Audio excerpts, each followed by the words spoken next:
I said it in the last take that you're in charge. I don't have that. I don't recall that. Seriously? What? You have the list. No, I don't have the list. Okay, well, you have the memory of what we were supposed to talk about. Look, we've had this discussion. We had it in the last discussion. Welcome to 707. We've had the same discussion a million times about how you are the brains of this operation. I just talk to people and have a wonderful conversation with them, create thumbnails and pretty pictures for you. For me. Yes. This channel wasn't shit without you. That's not true at all, but I appreciate the sentiment. So, welcome to the first installment. Well, not the first. We did it before. It doesn't count. It doesn't exist. This is the first installment. That means nothing to you? Editing. Oh, this is so staying in. No, it's not staying in. So, welcome to the first installment of the revitalized Thank you. 707 podcast. A podcast that we will utilize to discuss any sort of pop culture, current event, conspiracy theory, anything we feel like talking about. As well as follow-ups to past videos. That we don't want to create new videos about, because there's something to be said for us just talking shit to each other back and forth. Well, it gives us people a better understanding of you and me, because as far as they know is you're just this wonderful person who makes amazing documentaries. Have you read the comment section? I'm a raging feminist who knows nothing about wrestling and hates all men. Well, they're not wrong. She thought I was a girl for like, what, first 2 years? Well, to be fair, your channel art is very pinky. Miami Vice had a lot of pink in it, right? You know, fucking shit. So are you Crockett or Tubbs? I don't know anymore. It's like being fucking Holler Oates. You don't want to be either. Nah, Hall was always the cooler of the two. This is where that thing we're getting off on a tangent again. You complained about the first take. I did, but we haven't gotten into the subject at hand. We're just merely describing the dysfunction that is this podcast. Well, okay, so back to what I was saying.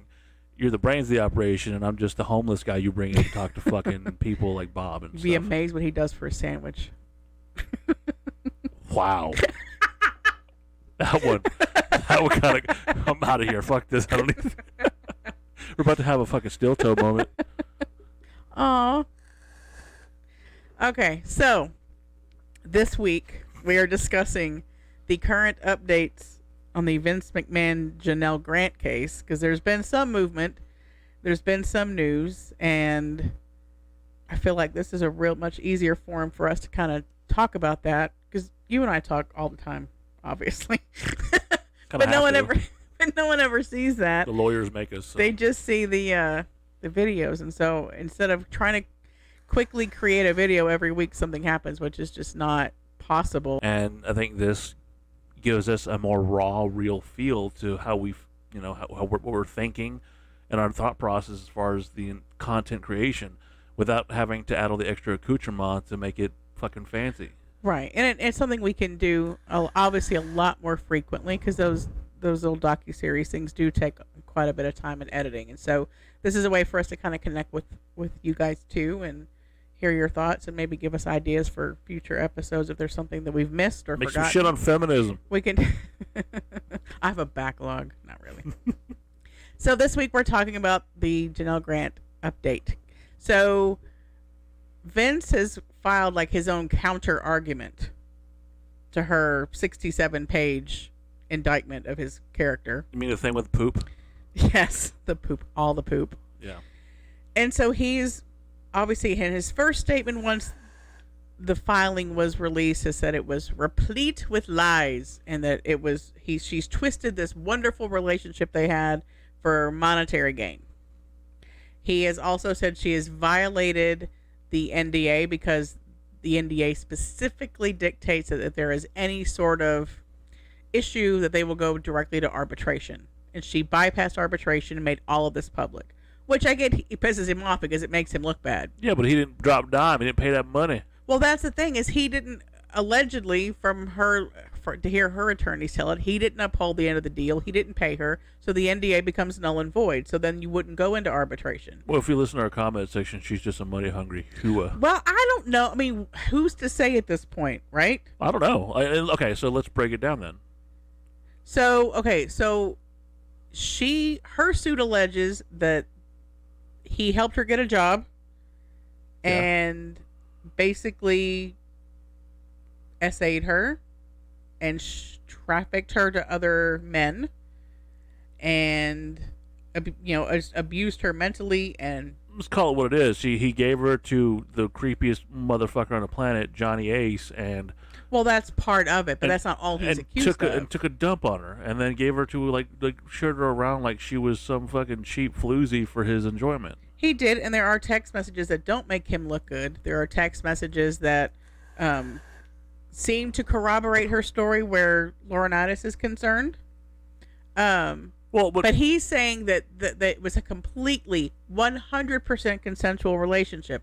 I would argue, and in the video we did on this case, I believe it started consensually, and then there was a turn. He is also alleging that at the time that they first got together, she was engaged.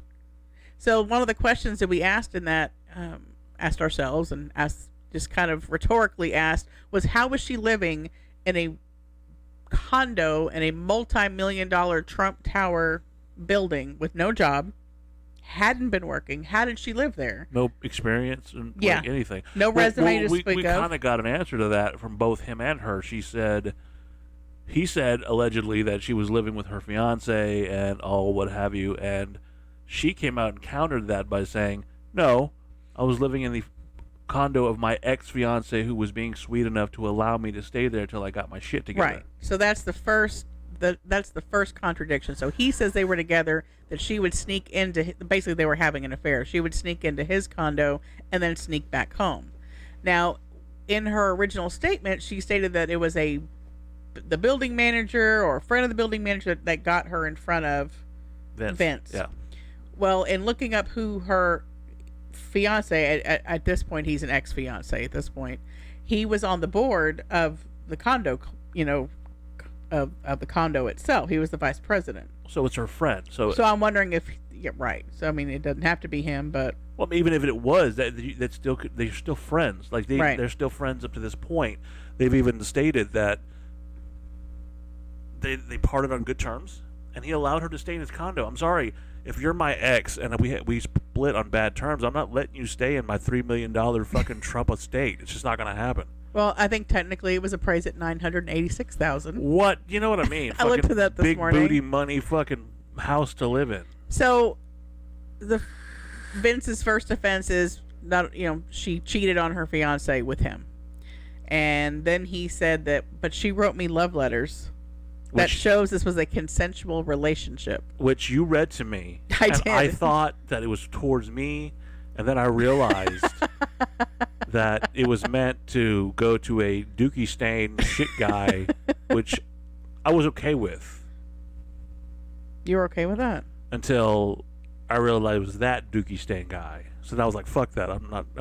so any other guy would be fine, but not. Anybody... Like, what did they say in wrestling? Anybody but you, Vince. Anybody.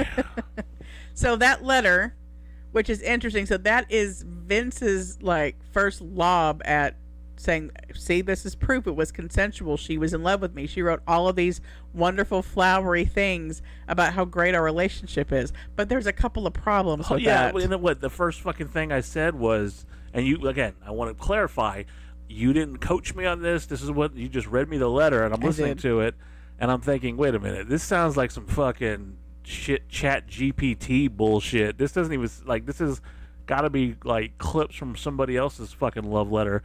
And sure enough, what did you say?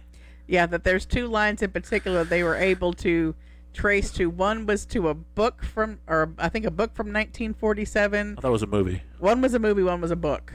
So basically, she plagiarized two lines. And she plagiarized... I'll put the link to that in the description. She plagiarized fucking Megan Fox and Machine Gun Kelly. That's what it was. It was the interview with Machine Gun Kelly, Megan Fox, about how their carnal relationship was apparent to everybody. So I'll put links to that in the description so Which y'all is, can see again, that. like, that doesn't sound like somebody who's in love. That sounds like someone who's, I'm trying to get this shit out. Oh, and then the thing at the very beginning, this is like the 24th attempt at this. Yeah. So she supposedly wrote 23 other letters that didn't make the cut.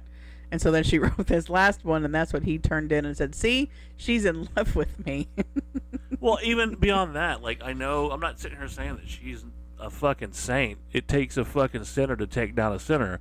Like, I'm not sitting here saying she's golden. She, as far as I know, she's as big a piece of shit as him, but what he did and how foul he was, that's fucked. Allegedly. Okay, whatever, allegedly. But what I'm saying is the smoking gun for me is still the bigger piece of shit, Johnny Ace, coming out and saying, I was a victim too.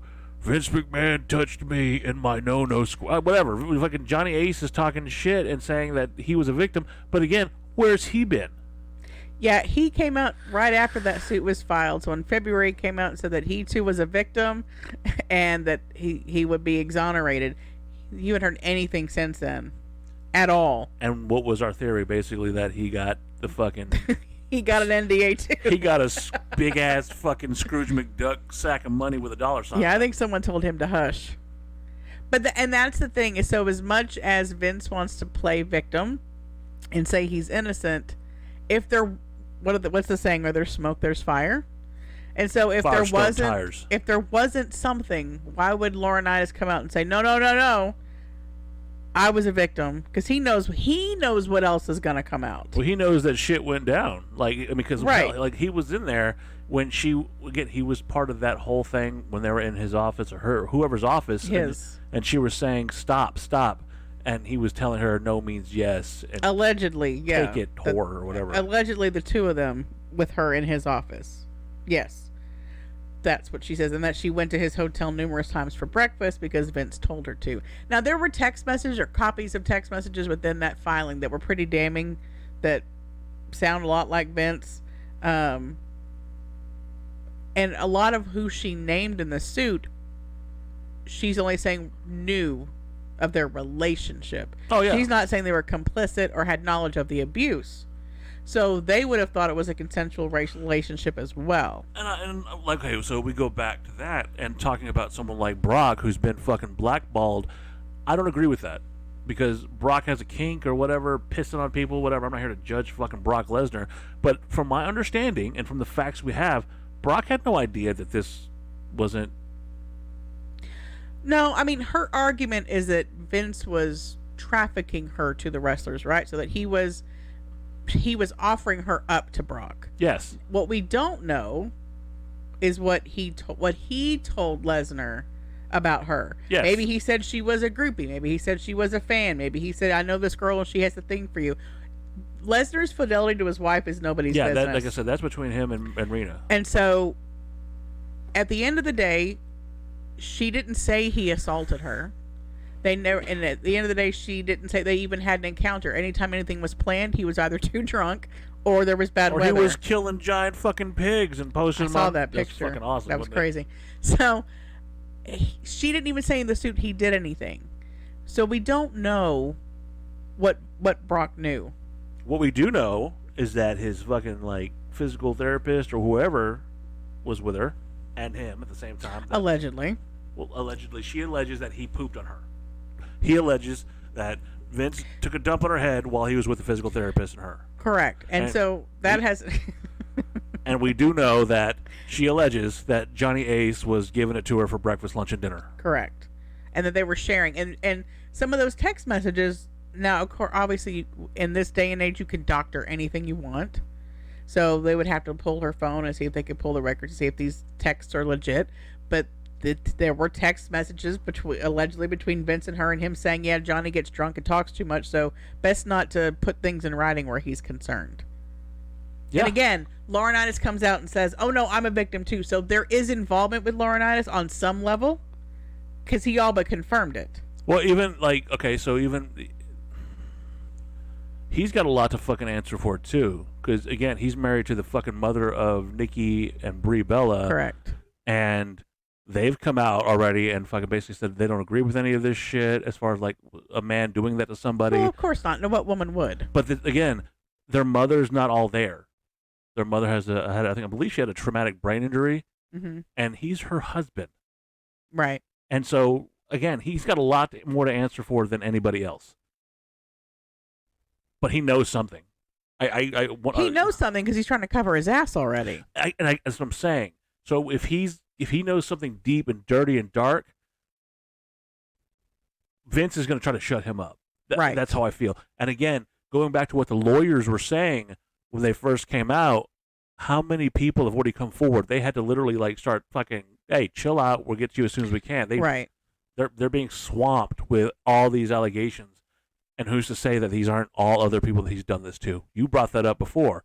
Who else could he have done this to? Right. I mean, we know there was 3 or 4 other women who signed NDAs. One was for sexual harassment because he was sending her pictures of himself. One was somebody. Well, 2 were employees, female employees and wrestlers who had an affair with him. That it says it was consensual, but was it? So all that. And I don't know if with the case that could even be discussed because they signed NDAs because it's a binding agreement. I don't know if they can force them to testify or not. But there may be those who haven't signed anything that have knowledge or evidence to the, But again, to what goes on. At that moment in time, he was the most powerful man in wrestling. Oh, absolutely. And again, there's another thing that we haven't brought up as far as that goes. What about the fucking tanning salon and the massage parlor? Right, Tanzabar. The guy that wanted to whoop his ass with a fucking base, he came up there to the arena with a baseball bat. Well, the thing with Tanzabar, though, the massage therapist in California is alleged, and nothing came of it. It's I don't want to say anecdotal, but it is. But Tanzabar is legit because the police said there was plenty of evidence to press charges, but they didn't. So that's solid. So, completely solid. Okay. And then you have what he paid to Rita Chatterton go back right before the sale to TKO. Go back in time. What Snuka said. Vince Jr. showed up with a briefcase, and then he didn't leave with the briefcase. He doesn't know what he did. You said it yourself. You don't know if it was Snuka trying to exonerate himself before the end, right, or whatever. But he remembered that. Right. He may not have remembered shit in his old age, but he remembered that. And that's the thing. And I think there was some misunderstanding as to the intent or the discussion of storylines within that first video. And I just want to make it abundantly clear. The storylines were only referenced to show his mindset that this man who had complete creative control. Yes, there's other writers, but at the end of the day, if Vince didn't want it on TV, it didn't go on. It shows how he thinks. And the point of that video from start to finish is to show who he was growing up, what made him into the man he was, what he did with that after that. So the storylines, all the things that happened, the storylines with Stephanie, him, being the father of her baby, the adultery storylines with Trish in front of his wife. His fucking own son being the father of his daughter's baby. Right. I mean. So when you lay all this out and you find out what I think you still have to say alleged what he did to Rita Chatterton, but he paid her off. So the Rita Chatterton incident, the incident with Snuka, that by the time you get to the end of this, you can see, yeah, this guy's probably a little fucked up. He's kind of a sociopath. The Mae Young storyline. No, we know that Mae Young. I'm not saying she wasn't a goer. She was up for anything. My point is, what man puts an 80-plus-year-old woman in that position? Yeah, and it's not the storylines, and it's not the women themselves that are on trial here, or that we're saying that they were complicit, or that they were okay with it, so he did nothing wrong. It's that he put them in these scenarios. He thought this up. You're not going to tell me that Mae Young came to him and said, "Hey, Vince, I want to fuck and I want to give birth to a fucking hand." Right. Nor did he. Or do I want to get power bombed? That wasn't. She said, "Yeah, sure, I'll do it," but I'm not. You're not going to sit here and tell me that this woman who is a legend in the ring wanted to take her top off. Yes. Even though they weren't. I mean, obviously she was wearing something underneath. Yes. But that was not her idea. Triple H did not think up necrophilia. This is all from the mind of a man who is damaged, and that was all we were trying to show. If you can see how he grew up, if you can see the storylines he created, then is it really that much of a leap that he could have done these other things in real life that were super serious. Again, that's really all the point was. It's not that I hate men. It's not that I don't know anything about wrestling. It's the fact that this man is a monster. This man has shown us for 50 years now who he is. But to be fair, people are going to run wild with their own speculation because you're going to have those people who are diehard Vince fans. Fuck, I will admit it here and now. I have a Vince McMahon tattoo on the back of my calf. I got it as a young man because I looked up to him as a entrepreneur, as a brilliant mind, as the man who molded professional wrestling into what it is today. Well, and he created something in your childhood that was important to you. Absolutely. It is not so much a symbol of the man as is what he gave to you. And the struggle I've had since all this has come out of blacking that tattoo out, going against what it's meant to me. And I go back to everything we talked about, all these victims and everything that's happened, and it sickens me that I would ever. But it goes back to this is like the culture we live in. Look how many people have come out and been pieces of garbage and done all this horrible shit. And again, if you want to say that there's something wrong with our ideals on this, perfect example. Paul Levesque, Triple H, was on Howard Stern, basically. Was it O&A or Howard Stern? It was O&A. He was on O&A saying, yeah, Vince is in the corner. I'm embarrassed as hell because I fucking the guy who was running the funeral home came in and said, shh, he's half naked in a skin-tight colored thong going, and Vince is yelling at him, do it harder, really get in there. I mean, that's not Triple H doing that. That's his fucking father-in-law. That's his fucking guy that pays his meal ticket telling him to pretend that he likes fucking dead bodies in a coffin and get into it. Really get into it. Well, and telling Eric Bischoff to stick his tongue down Stephanie's throat. That is, it's fucking twisted. That's what we were trying to show. Not Kurt Angle. Again, the same thing. Make out with her. What is it about you watching other men fuck around with your daughter? So let's transfer that over to Janelle. She liked watching and imagine. He liked watching and imagining other men like fuck with his girlfriend at the time, I guess. Remember, he wanted Brock to tear her apart, and then pretended that when Brock couldn't get it up because he was drunk. No offense to Brock, shit happens. But he went over there and fucking role played as Brock. Right. But he had to that he wouldn't let her leave the fucking condo without saying that they were okay. Right. And that's really the thing is we're not a Janelle apologist channel. No, we're not. The victims deserve to, or alleged victims deserve to tell their side of the story. We're just merely. Oh, if it comes out that she was a piece of shit, I'm not going to be surprised. She's going to get her money. No, we just merely, here's what was said, here's what she said, here's what she said happened, and that's all we're doing. We're observing and reporting, as some might say. It's just a girl asking questions. That's right. He's made her believable. He's made her appear credible. Whether she is or she's not, he's created the environment that people could go, yeah, he probably did even it. More so, when he was a cadet, he fed the commandant's dogs laxatives. And he got a kick out of that. Right. I mean, it's sick. But he's always had a fascination with poop, right? Like, I wasn't going there. I'm just saying he had a fascination with little but chaos. He liked the mess it made. He thought it was hilarious, the mess that was made. He liked He had Trish Stratus's face shoved in a bucket that was supposed to be, obviously it wasn't, but dirty mop water from the urinals. Like, he has a penchant for that nasty, nasty stuff. So when someone comes forward and says to women. He defecated on my head, you kind of go, I could see how that might be a thing. Yeah. Not saying he did it, but I could see why potentially that would be true. Well, I mean, look at some of the skits. Like, he had DX drop shit on people. And he had, again, these are things that he does, and you wonder why we go, why is shit a common denominator in wrestling? That's kind of stupid. But then you put the pieces together, and it's a far more twisted. He's a pedophiliac. Oh, Jesus, fuck. Dropping deuces. He has a scat fetish. We know somebody else who does that. Yes. So he has till May 31st, I think, to file his official counter to her suit. Laurinaitis has until the 14th, I think. It's mid-May for him to file his counter. Vince is pushing for this to go to arbitration. Obviously, he doesn't want this all put out for public dissection. If he's innocent, why not? Right. What is he afraid she's going to say? And so I'm curious what Laurinaitis' defense is going to be, or if he's going to change his tune and go, well, it wasn't really a victim. Nothing happened. If he was paid off or not. Okay, Obviously, so he can't say he was paid off, there's but also another thing that I just came to me now.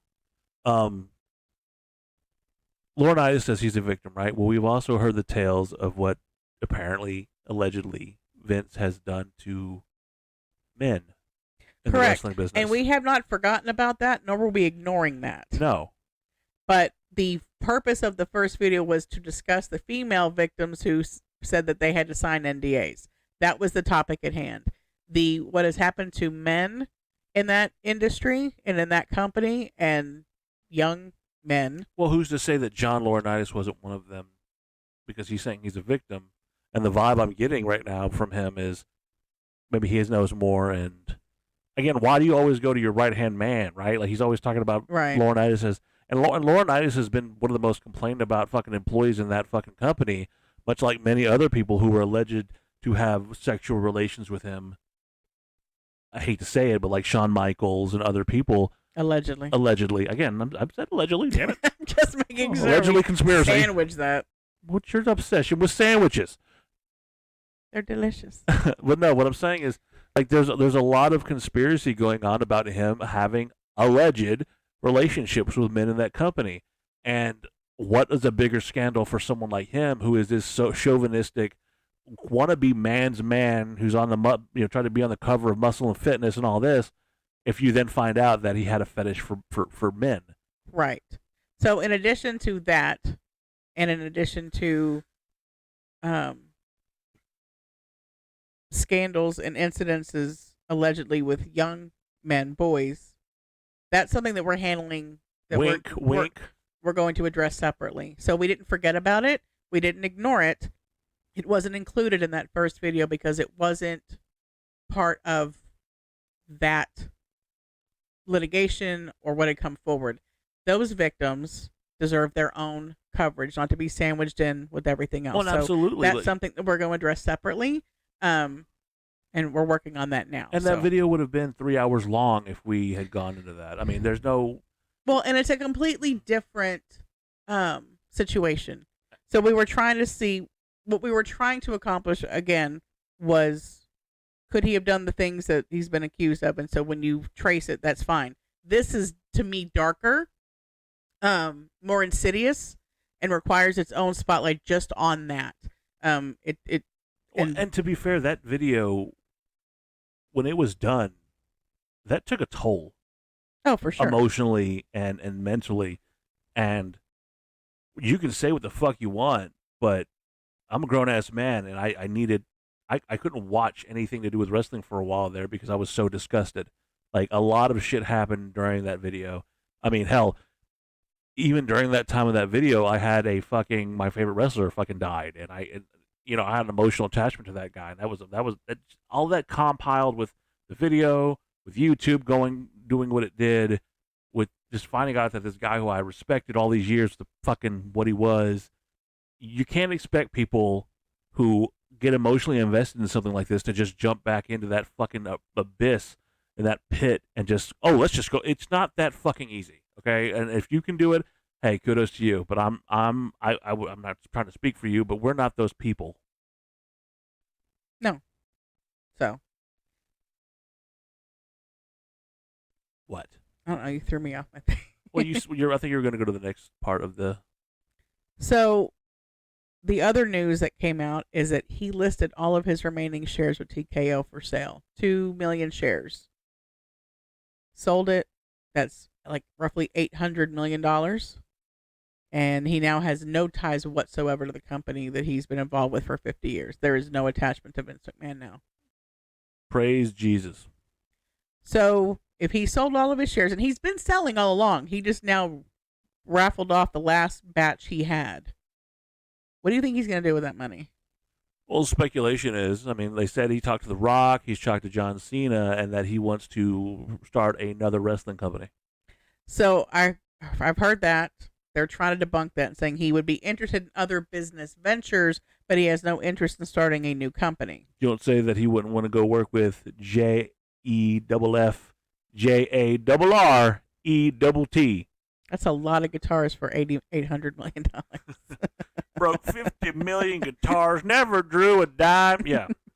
So speculation is that he would, invest in what's Global Force Entertainment, I think is the name Global of his Force company. Wrestling. Well, that was the old one, and it got fucking like I think he had to sell it or something like that. He sold all the stock he had left. Or no, he sold all the stock he had left in TNA to Anthem and whatever. Right, fuck. but he still has Global Force because they're putting out a video game, or did put out an RPG wrestling video game. What? Yes.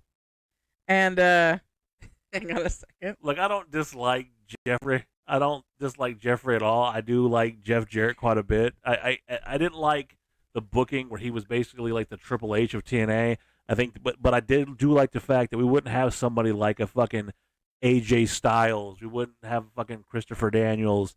We wouldn't have fucking Beer Money and a lot of those guys that came out of TNA without having Jeff Jarrett, who fucking founded that company. Yeah, so Global Force Entertainment. He's returning to AAA and will be at Triple Mania in 32 in Monterey. He put out his people put out a game, WrestleQuest, which is an RPG video game. He's still promoting AEW events on his website. He's got a podcast. He's got Horseshoe Baseball. I don't know what that is. But, yeah, so the talk is potentially Vince infusing that company with some money and creating another. So ever since you told me about that, I also kind of had time to process. I don't see him going anywhere that he can't have full control of. I think that he is such a fucking megalomaniac that he has to have that. I think he has to be in power. And if he's having to answer to Jeff and be just the fucking money man, unless this is like completely for revenge, and this is fucking the Vince McMahon revenge tour, I don't see him. That's Vince Russo's theory. Oh, don't tell me I fucking agree with Vince Russo. That he's going to go on a revenge tour. Fuck my life. I don't want to make it clear. I don't hate Vince Russo. I'm not as a good friend of mine told me, I'm not a fan of his ways. Hell, I don't always agree with Jim Cornette because like I'm a conservative and Jim is a fucking super lib. But I like Jim a lot more. I just don't agree with some of their ways.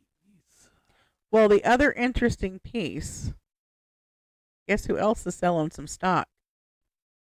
Ooh. Ooh. Is it a con? It is a con. A Nick con. Oh. Well, enlighten us on this. So he supposedly listed all of his 230,000 plus shares for sale. At the same time, Vince put his remaining 2 million shares up for sale. But he's still going to retain his position within the company. But why would you sell your entire stake unless you knew maybe you shouldn't have any money in it? Well, Trips Delight Fantastic. That's me. As you so eloquently brought up when you were reading me that lovely love letter that I thought was for me, but it was actually for a scat man. Draft 26 will be in your inbox in the morning. Fuck. A name was dropped in that. Now, I did say the name Paul, but you're telling me that's a different Paul. Yeah, they're saying it's a different Paul. But a certain Nicholas, Nick at Night, Nicky Khan himself was brought up, how apparently he knew about their relationship. Yeah, she wrote that the other night how great it was that they were able to be a couple out in public for the first time, and that his assistant and his chef and Nick and Paul and all these people got to witness, and it wasn't Paul Heyman, got to witness them being a cute couple together. And again, the suit only alleges that this, which I'm just going to rant for a second. Shoot. So at the end of that last video, we talked about who I thought these unnamed executives were that were in the lawsuit. Yeah. I stand by the fact that Paul Levesque is the one that was referred to as officer number 1. The timeline matches up perfectly, but they're trying to say now, no, it was Nick Khan. Nick Khan wasn't on the board all the time that Janel was there. I still think so. Maybe they got their facts wrong and they just said it wrong. But if you look at everything, there's no way it was Nick Khan. And again, I want to make not that it matters, but I want to make it also clear that this is not implicating Nick or Paul Levesque in being involved. He just knew that they were in a relationship. All the lawsuit said was that people who had knowledge, and if it was Nick Khan, they're saying he had knowledge of a relationship, which kind of, if they say that, and it was knowledge of a relationship, that kind of points to Vince's argument that they were in a consensual relationship because all these people knew about it. Yeah, but he could also be telling them they were in a relationship just to get that over because he wants to. Why else would he be bragging and sending photos to referees? Look at I'm tapping, blah blah blah. No, I agree, but that means you have to. But okay, it's one or the other. But you're also, when you say that, you're also adding cadence to why Stephanie could have left. Okay, if I'm working for a company with your dad, and I know that your dad is dating some fucking chick over here and sleeping around on your mom, and I'm going to come home and say, honey, look, I got to tell you this. I know I work for your dad. And, I love your dad. I love Pop, this and that. But your dad's, giving it to some fucking broad in the legal department. And I think you should know. Note how she fucking left when he. No, she did. She left. And then when he stepped down, she came back. And I think that WrestleMania was pretty telling. There was so many fuck yous to Vince in that WrestleMania. Oh, fuck it was yeah. absolutely beautiful. And her being there to kick off night 2 was awesome. And the after interview with Paul saying that this is where she belonged and she's home now and he hopes that she sees this her place. I think she's coming back. I would love that. I would love to see her brother come back too. I would love Shane. And the reason is they got along. Paul and they had their arguments, but they got along better. And I think that motherfucker saw the forest before everybody else. I think he saw everything. He's like, I know what my dad is. I'm not going to be the one to take my dad down, but I know what he is. So he bailed. Well, and he wasn't going to be complicit in it. Oh, fuck no. But I also think that you wouldn't have had someone like Paul Heyman mainstreaming and mainlining the fucking Hall of Fame. Because say what you want, but Vince can hold a fucking grudge, and there's a hatred there. And I don't think he liked the fact that Paul was smarter than him as far as the wrestling business. Right. Paul Heyman's amazing. He really is. That beautiful, beautiful Jew. I love that bastard. So I think that was interesting. So there were so many, like watching that WrestleMania was like, oh, wow, that's a dig, that's a dig, that's a dig. And a year ago, that wouldn't have been possible. Cody Rhodes said it himself at the very end of WrestleMania. They called it a new era. I call this the Triple H era. Yeah. So. But no, talking about WrestleMania, you were right. All that shit. The Rock being part of the fucking family now. Triple H has done more for that company in 6 months than Vince has done in the last fucking almost 20 years. Yeah. And no offense to fucking Cena, Cena's finally getting his flowers for all the hard work, but the company was floundering and people hated it. The only reason that the company has survived as long as it has is because it was the only fucking game in town. Yeah. We could go down the route of talking about them. There's so many people that complain about them taking blood money from Saudi Arabia to all the other shit that goes on in that company. And in a matter of 6 months, the fucking goodwill and the love that people have for this company, everybody thought AEW was going to destroy them. And it could have. If Vince was. I believe it could have. Yeah. And the interesting thing, and that's the one thing we forgot to touch on, I just remembered. So all of these accusations levied at Vince, all of this bad behavior, Nick Khan lining up to sell his stock, who has an employment history with CAA, which was a casting agency who sent actresses over to the one and only Harvey Weinstein. Tony Khan came out last week. Hey, that's a beautiful man. All right, that's another very beautiful man. Don't you talk ill of Tony Khan. And so Tony Khan came out and said that AEW is the PepsiCo of wrestling. Pepsi Cola. And Pepsi's a good brand. Absolutely. It's not Coke, but it's all right. Yeah. Hey, it's not Shasta, all right? Very few things are. And that the WWE is the Harvey Weinstein of wrestling. Fucking savagery. But Harvey Weinstein's conviction got overturned, so I don't know what that means for Vince McMahon. Well, I mean, it's not just that he said that. He's on fucking Sports Center. In a neck brace. And a neck brace, selling the TK drivers. Well, he kind of has to sell it because he's kind of gotten himself into a pickle. But what I'm saying is, the way he did it is that he was straight up. AEW is the. Well, you know me do the Tony Khan voice. AEW is AEW is the Pepsi Cola, and shit, I can't do that for long. And WWE is Harvey Weinstein. He said it in such a fucking matter of fact. I'm bullshitting, but no, the way he said it was just so one to the other. AEW is the Pepsi Cola, And WWE's like the Harvey Weinstein. And watch AEW Dynamite this week. It didn't. He Right. just fucking flip it. Whatever. Just let's bam. And he regrets nothing. But I think he's gotten tired. I think basically what it comes down to is he started a company to be an upstart because he likes wrestling. He's a fucking mark. All right, let's be honest. Tony Khan's a fucking mark. I like him. He seems like a sweet boy. Hey, Tony, what's going on? Anyway, but he's been fucked with by WWE. While Vince was in control, they were trying to fucking under the table sneak contracts over to the stars and say, hey, what would it take to bring you to come back? They scheduled programming to counter him. They made jabs at him because they knew that he was doing something different. The business is better. And they took from him. Yeah. When did WWE ever have an after pay-per-view press conference? Fuck yeah. So they knew they were a threat. They had to pivot. They had to take on some of that stuff. But Tony Khan's also put himself in the position where some of those people could be lured away. Yeah. So the WWE played dirty, but if his ship was tight, it wouldn't have mattered. And then he made a mistake so many do, and he tried to fucking kind of copy their style, which you just can't. I think he's correcting the ship.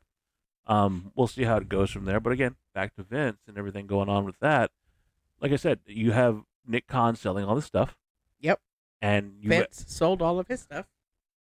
But Nick is still going to be on the fucking. He's still on the payroll. He is. He's still going to be CEO. So, what is your thought process on that? I don't know. It's odd to me that he would sell now and stay, because that to me is a vote of no confidence. Like, why would you, unless you think the stock's going to take a hit and you're going to lose a lot of money? So you either know what's coming and you're getting out financially. You'll keep your job, keep collecting a paycheck, but you don't want your investments to fall. Well, that's a nest egg for the future. Mm-hmm. That's a lot of money. I think he knows something's coming. I think he knows they're in trouble. As far as WWE or the TKO Holdings? WWE. Well, Nick Khan's or they know they're going to go private and be a private company, no longer be publicly traded. But he would still get his money in the end anyway. Not if it dips with a lawsuit and all this other business. Well, that's fair. Yeah. But he's done a lot of good work for them. I mean, even Stephanie has said wonderful things about him. They were co-fucking CEOs. And like I said, they did a lot of good work together. She's gone on record to say that he was wonderful to work with. Right. She left, and everybody knows she left, and you could say allegedly, because of her dad. Yeah, I think everything points to that. He reinstated himself. She left. I don't think it's... Well, he also put fucking his little fucking lemmings back on the board. He put his lemmings on the board, and he removed those who were in charge of the original internal investigation. He kicked those board members off. Yeah, and then fired the guys that were investigating him. How fucking sick is that? That doesn't scream guilt, does it? Again, the man he telegraphs and makes horrible decisions that just show us who he is consistently. These aren't one-offs. This isn't, oh, he had a bad day, or this was whatever. It's consistent. Well, you said it yourself, art imitating life. Yes. Again, we're not saying that everything he put on TV was factual, right? But the storyline of Stephanie saying that she would meet with his business associates at 17 and that he would promise her to do things for him. Again, and then you look at what allegedly happened with Janel. Art imitating life. Well, look what happened with the Macho Man. Oh, yeah. And then him actually coming out later on and telling his girlfriend at the time, Gorgeous George, they were fucked up on the beach, and he told her. And then later on, when they sobered up, he said, "I'll tell you that." And she goes, "Yep." Oh shit. Right. Okay. But again, he came out and told her, and eventually, after he had passed years later, she had said, "Yeah, he told me this story," and so basically confirming it allegedly again, but right. Still, like. But she was legal at that time. She was 18. No, and I understand that, but what I'm saying is like. Well, there's been misinformation about that too. People trying to say she was 14. She was 18, 19 when that would have happened. But I'm saying is like, I wouldn't put it past him to put his daughter out there as a fucking bargaining chip. Stay with the company, Mach. Come on, stay here. Don't go to WCW. Fuck my daughter. Hopefully not. But I don't put it past him, and I shouldn't have those thoughts. But he's given me reason to go. You sick fuck. You would do that. I know. Ugh. That's the next video. Vince McMahon. Ugh. feel like I'm gonna fucking. I feel like I've been dookied on. I need to take a shower. So obviously, as there's more developments, this case is going to go on for a remainder of the year. I would assume if we're only getting counter filings in May, end of May, this is going to stretch. He's going to push obviously for Arbitration. John Laurinaitis' lawyer has been sucking up to the judge or already and said that they're a very what's the word? Hang on, I gotta find it. But he's basically kissing the judge's ass and saying that at the end of the day he's gonna see that, or she's gonna see that he too was a victim. So I don't understand though, because like, if did he force you to? Did Vince force you? Well, that's what we need to see, right? How are you a victim? What did he threaten I don't you want with? to fuck you in the morning while I'm eating my pancakes, but I have to because Vince is making me. It's bizarre. So it's obviously, as it unfolds, I think we'll come back and talk more as there's substantial. Absolutely, but again, I don't. And I'd be real curious what everybody's thinking right now. Like, do you guys think that the love letters she wrote were legitimate? Was it really truly consensual the whole time? Maybe the first one, but the 28th, I doubt. No, it. the 24th, and that was her. She had to write it 23 different times to get the 24th. Whatever, just bullshit. And so, yeah, it's interesting. Look, I've never liked John Laurinaitis. I've never liked Johnny Ace, from the shit he did to Matt Hardy to the shit he did to fucking JR, from the shit he did to fucking Corny, fucking what he did to Jim Cornette, shaving his fucking top heel and sitting back looking like a truck driver, and then Corny with the fucking most famous quote ever. John Laurinaitis, Jim Cornette, basically the end goes, "Thank you, fuck you, bye." Yeah. Like what he's done to people, because he's a fucking grade A, first class piece of shit. You're not gonna tell me that guy's a victim. I don't believe it. I don't buy it. I don't buy them staying around. But you know what? Who's to say? Right? Whatever. I like that guy. Fuck him. Benefit of the doubt. Fuck him. Innocent until proven guilty. I saw that a million times in the comments too. Fuck him. So you can give people the benefit of the doubt. I'm the fucking what? I'm just just saying. here to be eye candy for radio. benefit of the doubt works both ways. And until we hear Johnny Ace's side, Johnny ass. maybe there's pictures we don't know about. God, please no. You made me watch Foodie Beauty shit. Fuck that. I'm not watching Johnny. To be fair, you made me watch Foodie. I made you watch shit. Foodie Beauty. You made me look at her fucking naked. If you try to make me watch Johnny Ace naked, we're gonna have a fucking problem. This fucking podcast ends. I'm sorry. I'm not watching Johnny Ace naked. Just not dedicated at all to the cause. Fuck that. Really? Really? I'm disappointed in you. I'm gonna let you watch Amber Lynn naked. See how you like that. Good, thank you. All right, so I guess this wraps up episode 1 of the 707 Revitalized podcast. Thank you. I don't know what our next topic is going to be. I do. What? Giant puppets? No. Oh. I made fucking thumbnails. Oh, yeah. What were those again? You got a choice. I have a choice? Yeah. Hang on, let me scroll. Hang on. You want to know? Do me to say it? No, I'll scroll because I don't want to give no spoilers for the audience. Oh, just treat me like shit. Fuck it. Fuck I put hard work in there, and you going, "Oh my god, those are fucking awesome." I mean, I can look them up because you're. Oh, Tess Holiday. I thought you weren't gonna spoil it. Or to be named later. Yeah. No, that was named. I know. It's about The Middler? The Middler. Not Bet. We will have to see. So we have a couple of topics apparently. So Yeah, I'm giving her that look right now, just so y'all know. whatever. But thank you for watching. So you close it out.